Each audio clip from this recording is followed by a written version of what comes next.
everybody. I'm Philip. And I'm Justin. And together, we are Pajamas. We are back again, going through Season 4 of Doctor Who. We are on Episode 9. We literally just finished Episode 8 a few minutes ago. Had a small break, warm up the apartment a little bit. Yes, and now we've come to see Part 2. Yeah. Really, we cannot leave Donna as a mannequin. Indeed. So, same night, still have the migraine. Still don't feel good overall. As you said, there's no way we could just stop. So if I sound loopy or if my brain doesn't function right, I apologize in advance. So yeah, are you ready? Yes. Alrighty. Without further ado, let's get into it.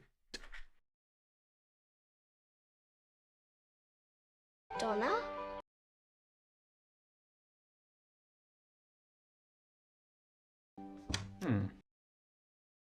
Yeah. Yeah, we did. Hmm. I forgot that. Gorgeous. And can't speak a word. Welcome home, Mrs. McAvoy. It's definitely coming from the moon. I'm blocking it, but it's trying to break through. Oops. I saw the doctor. Yes, you did, Donna. And then you forgot. Dr. Moon.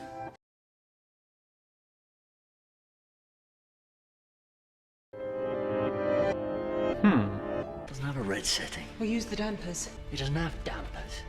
It will do one day. We're all gonna die right here, and you're just squabbling like an old married couple.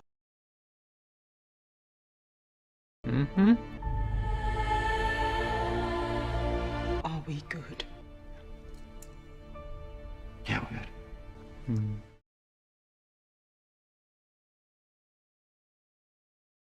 What if she told him his real name? What about the moon? What's that? The moon. It's important. Oh. I have to shadow. Keep it together, okay? I'm only crying. I'm about to die. It's not an overreaction. Yeah. Like you said, there are 5 people still alive in this room. Yes, sir. So, why are there 6?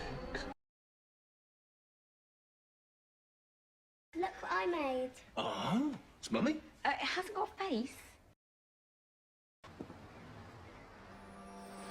You're right.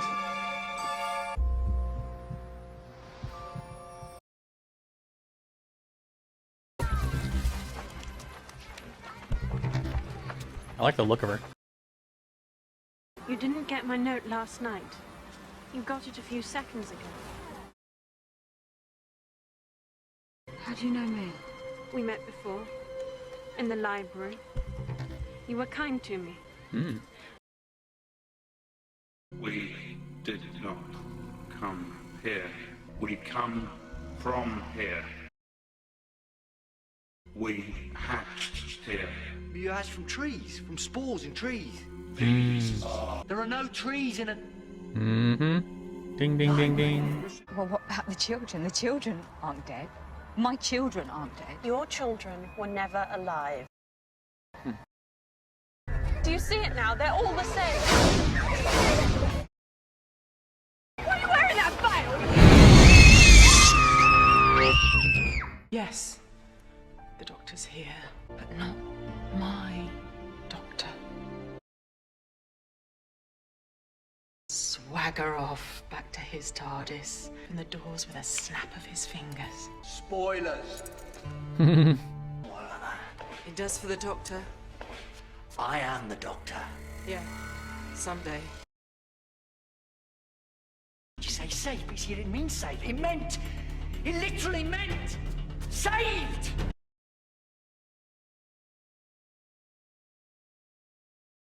Destroyed my face, did wonders for my intellect. I'm a very poor copy of myself. They're stuck in the system, waiting to be sent, like emails. This isn't my real body. But I've been dieting. What is around you? This entire world. I was just a data ghost caught in the Wi-Fi and automatically uploaded. I have the 2 qualities you require to see absolute truth. I am brilliant and unloved. Sweetie, what's wrong? Shut up!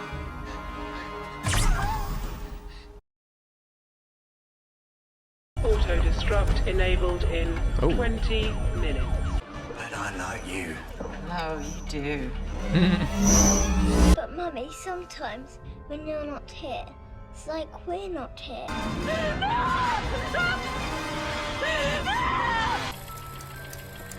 You have a 4,000 living mind chatting away inside her. Professor, can I just mention in passing as you're here? Shut up. I hate you sometimes. I really liked Anita. She was brave, even when she was crying, and she never gave in, and you ate her. These are our forests. We are not kind. I'm giving you back your forests, but you are giving me them. But you can't.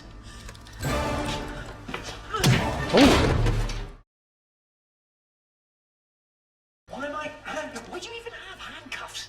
Spoilers. This is not a joke. Stop this now. This is gonna kill you.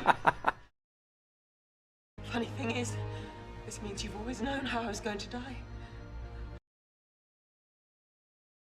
The towers sang, and you cried. It's okay, it's not over for you.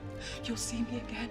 Whether you know my name, Auto destruct you whispered my name in my ear. Spoilers. 2. I promise you I'll find you!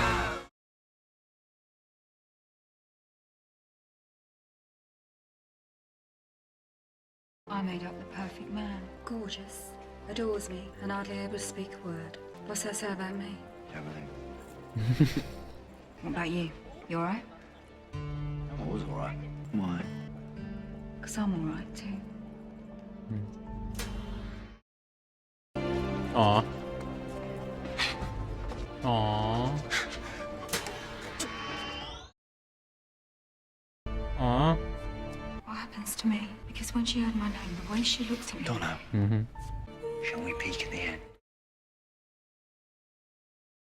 What he did was give her a screwdriver. Why would I do that? Oh. You're safe.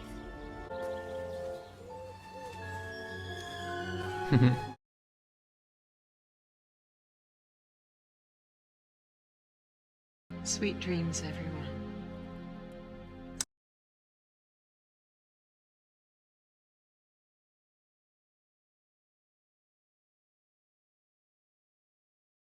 Holy moly. Very much like The Matrix. Yeah, that's true. That was powerful. Wow. What is life? What is consciousness? Yeah. Can we upload it into a computer and save it forever? Can we take this computer and hook it up to another computer? Like, it's often been speculated that the secret to mortality is just transferring consciousness. Like a hard drive, you know, or like a jump drive. Plug it in, download it, plug it in something else, upload it, and you continue to live on. I, for one, volunteer for a new body. Please. This one sucks and it hurts all the time. Especially now. No, these episodes were fantastic. These were really good. Like, Yes. wow. Very profound. Yeah. I feel like I'm not going to do them justice. There's so much going on. So the girl is Cal, Charlotte Abigail Lux. She is pretty much the brain, the identity of the computer. And when the Vash came in, she zapped everybody out and saved them to her hard drive. As we speculated. Yeah. Well, that was it was very, very meta, almost. Like, we were watching Doctor Who, of the Doctor in a situation in a library with a girl who was in her own reality, who was watching Doctor Who. It was like this, like, it was like Inception of Doctor Who. In the last review, it was like, it's like a mind fuck. This was like even like, ah. What is reality? Yeah. Well, their reality was in a little girl's mind. Mm-hmm. Yeah. So she could read all the books forever. And then we find out that the Vash hatch from trees, like spores. And I'm thinking, like, you're in a library. There are books. Come on, put it together, buddy. You're the Doctor. Come on. You can do it. You can do it. Come on. Come on. You can do it. Yes, you can. Yes, you can. And then he did. It's like, good Doctor. Made from trees. Yeah. Yes. When they said trees, I was like, oh, there's like millions upon millions, millions of books. Holy crap. Wow. And even then, we talked before, episode 6, I think, in Poison Sky, when he said, when he's going to reason with the Sontarans, and I think Martha or Donner, one of them said, you're going to give him a choice. And he says, you know, there's always a choice. Like, pretty much saying you always have to give someone a choice. And he gave the Vash a choice. You know, let me preserve you in this way, or I will destroy you. So even after all the things they had done, he still gave them a choice, which was like, wow. Well, they did have a point. It was their forest, and they were trespassing. Yeah. Like if someone barges into somebody's house. Stop killing people in your house. Yes. It was at my house. Reading a line from my notes early, because this references it. I usually don't like the Doctor's bravado, as has been documented over, you know, this time watching Doctor Who. But when he had the showdown with the Vash, he says, I'm the Doctor, and you're in the biggest library in the universe. Look me up. I was like, damn. Mic drop. Right there. That's probably the single coolest thing he's ever said so far, especially in his like bravado, like cockiness. Like that, it worked. It was good. It was really good. And then they were like, we'll give you a day. They walked away. Well, they walk away, like, and then they went away. Like, this was so well written. Like, I think Stephen Moffat also did Blink, but this was so like layered and intellectual and profound on a spiritual level and on of consciousness and of energy and, you know, as you said, what is existence? You know, it's very Matrix-like, as you said as well. I really appreciate just how intelligent these last 2 episodes were overall, and the overall narrative they told. Because this one starts, and I'm like, what? Like, we both had been like, what is going on? Like, Donna's in this normal place, you know, with Dr. Moon and her husband and her kids that she just teleports through her life. It felt very similar at first to when we were introduced to the Doctor when he wiped his own memory. He stored it in the watch, but he was having these dreams and having like these, you know, things of traveling in a blue box and through space. And Donna was having like these memories of traveling in a blue box with the Doctor. It felt very like, I'm not saying it was the same or anything like that. I'm just saying it had like that cool, like, we're in this new setting, but these memories still linger. Why do I have these memories? What's going on? I thought that was cool to see from a companion's perspective, and not just the Doctor's. And Donna acted the shit out of this episode. Holy hell! So the Doctor had some emotional stuff to go through too, but Donna. Yes, imagine thinking that after all of these years, presumably, your children aren't even real. And then they disappear in front of you. Yes. Of course she would react like that. Oh, yeah. Absolutely. And then, oh, man, then that, when they were being separated, when they were being reconstituted or whatever into regular existence, and she says, I'll find you. I promise I'll find you. And then she can't. And then there he is, and he can't call her name because of his stutter. Like, damn. And as far as she knows, he could have been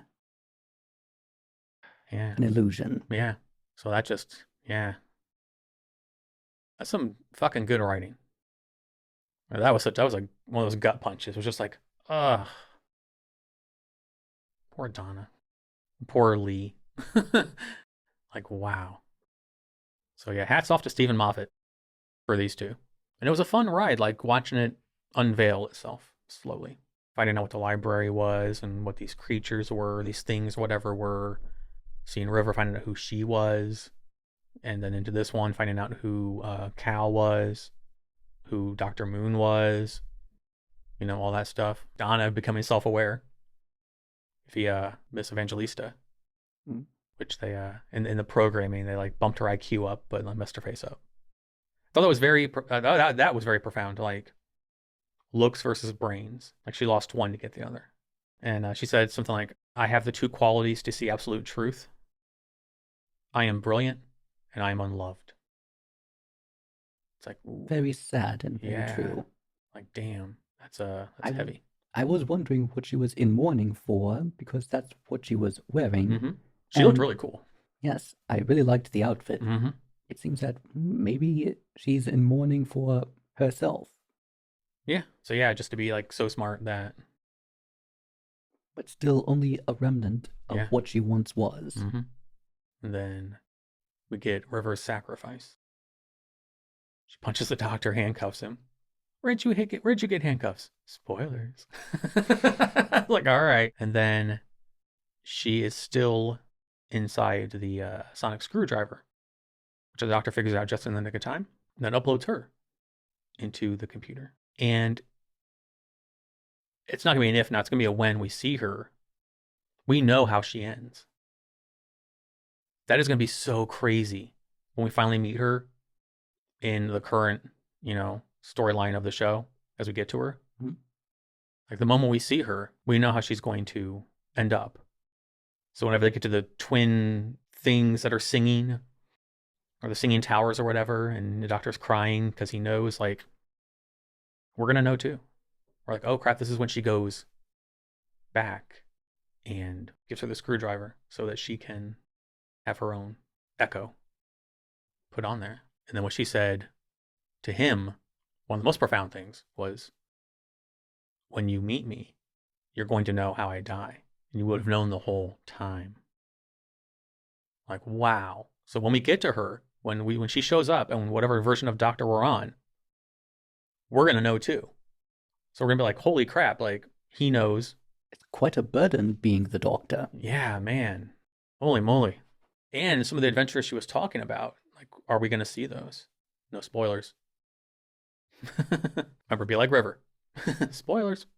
Yeah, that's just good writing. Like I said, it's just good writing, like that weaving of a future in the past where the present will know what happens to, the future of the person that they meet. It's just bravo. Like, wow. So when we finally get to the River season or seasons, yeah, we're going to be in the Doctor's shoes too. Knowing the whole time how she, I keep forgetting to turn this off. Sorry, future me editing. Because not only did I say these episodes were like a mind fuck, when we get to the future episodes, we're going to be mind fucked. We're going to be like, oh my God, it's River. Holy crap, we know what's going to happen. Well, it's going to be the first time we ever know the fate of a companion before it happens. Like, wow. Again, this is speculating. So again, I stress no spoilers. We've got a lot of information about the future, or potential future in these episodes. Is River next? Is there someone between Donna and River? Is there Donna, somebody, River? Like, I'm just speculating. And I ask that because, River knows of Donna, but she didn't know who Donna was. So Donna isn't in her future. So what happens to Donna? There's so much to ingest and download from this episode. Is there anything you want to talk about from the episode? Let's go to the notes. Okay. Philip's notes. So yeah, we had 3 narratives. We had the girl, Donna, and the Doctor. And again, fantastic of balancing all 3 stories and weaving them together, as I said. Just superb. I like that before we knew it was the computer watching all these simulations and whatever happening. Because also weird that she was watching simulations, but then also watching reality. So it was like she had one eye open to what was going on in the library, and then one eye closed, dreaming at the same time. Donna's been there for like 7 years, has a family, has a husband, one that she says is handsome and treats her well and doesn't speak. What does that say about me? Everything. That was funny. Or she's like, excuse me. He's like, what? I'm going to say nothing. Jumping ahead of myself, but it reminded me of that. That was funny. And then Dr. Moon kept saying, and then you remembered, or and then you forgot. So before we know what was going on, I was like, is this like hypnosis? Are these like the trigger words when he says, and then you forgot? Like, is that like the Pavlovian thing? Being a computer in a program, it's going through those different things. That this is the part when you do this. This is the part when you do that. Exactly, yeah. Then when she whispered in the Doctor's ear, I said it out loud. I don't know if you heard me. I said, I bet she said his real name to him. It was the only thing I could think of that would be that would be enough proof. Yes. Like she'd be like, okay, you trusted me this much. Here's your name. There you go. Now you believe me. Then we saw Miss Evangelista. We both said she looked really cool.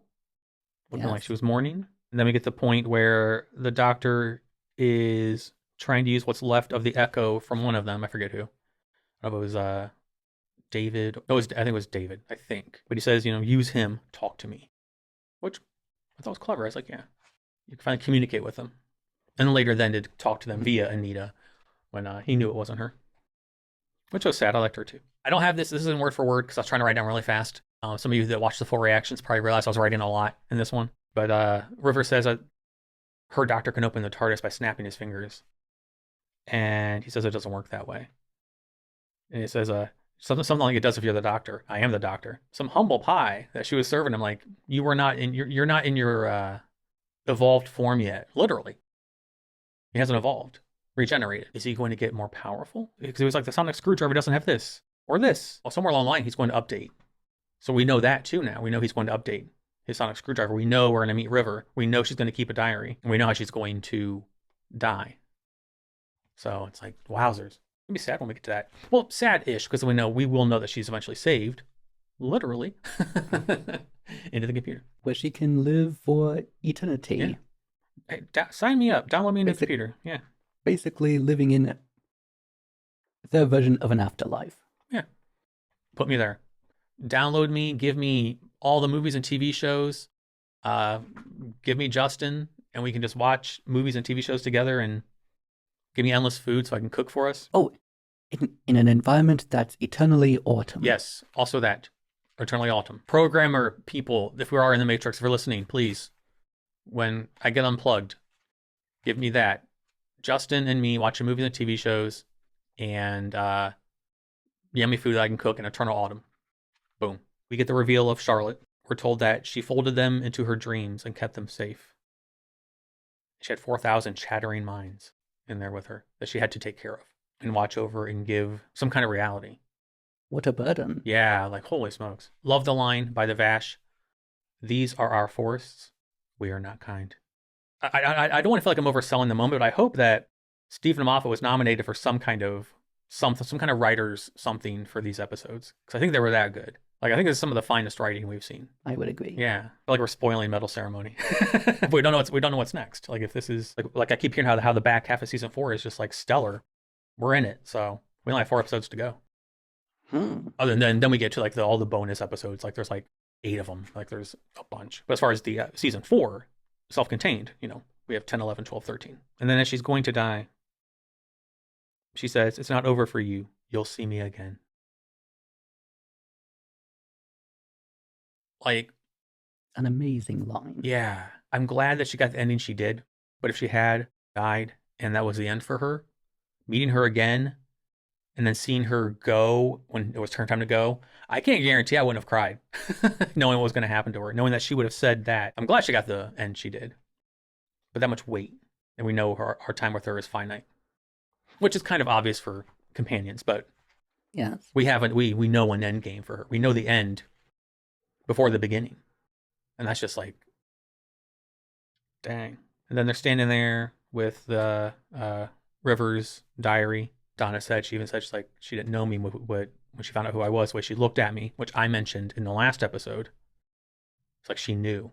And the doctor says, well, we can find out. We can look you up. And I was like, are you testing her? Because he has to be curious too, but he has to know it's not the right thing to do. So. They made the correct choice. Spoilers. Don't look in the book. Never look in the book. Never. Ever look in the book. If you've read the book, don't tell anyone about the book. Because they haven't read the book yet. So we find out she's in the screwdriver, uploads her to the computer. Very cool. She gets her friends back. Also very cool. Because they would be in there too. Then the doctor snaps the TARDIS open and closed, which I thought was interesting that he could just do now. Did finding out that he could do it in the future give him the power to do it now? Maybe there was something about it that he didn't know about, but now he knows about. Maybe, yeah. Where is the TARDIS manual? Right? Surely something like this would have some sort of owner's manual somewhere. You would think so, yeah. And then River is reading bedtime stories to the children, but the bedtime stories are her diary. And those are all for my notes. Everything else are for my patrons over on Patreon. Fantastic. It was wonderful. Yeah.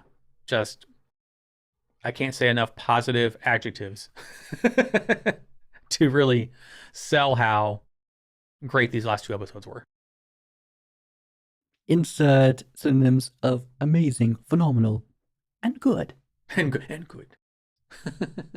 And pleasant. Wonderful. Yes, and wonderful, phenomenal. And intelligent. brilliant. All those things and more in these episodes of Doctor Who. Like, I hope that in my migraine, in my my brain fugue that I'm in, that I'm not forgetting anything, or that I didn't touch upon something, because there's a lot going on here. Holy crap. Glad we watched them. But I don't know if these were the episodes to watch when concentration and focus is hard. So I hope I hope that I did these episodes justice overall. You know, I would hate to have fell short on these ones, but then been like completely focused and zoned in for Satan Pit. Like, fuck. Damn you, fate. We weren't gonna do 2 tonight, but we did. Yeah, we had to. I plan on taking a break after the last one, but yeah. Like I said, we cannot leave Dawn as a mannequin. And we didn't. We just left her heartbroken because the man she loved. Well, he's more heartbroken than she is because she's accepted that he might not be real. Yes. He saw her. He had 7 years with her. I hope she meets him again. She probably won't, but I hope she does. Anything else you'd like to add about the conclusion to this fantastic, phenomenal, wonderful, intelligent? I'm fine. That's everything. Okay. Well, it's going to wrap this one up. As always, I don't have a fancy outro, so I'll simply say thank you for watching, and we will see you in the next one. Until then, goodbye. Goodbye. Actually, the fact that it was able to get your attention despite the pain shows how amazing the episode was. Yeah, exactly. We were talking about it, I just kept trying to... I was afraid it's going to be all over the place. There's just so much to talk about. Hopefully future me is like, good job, buddy.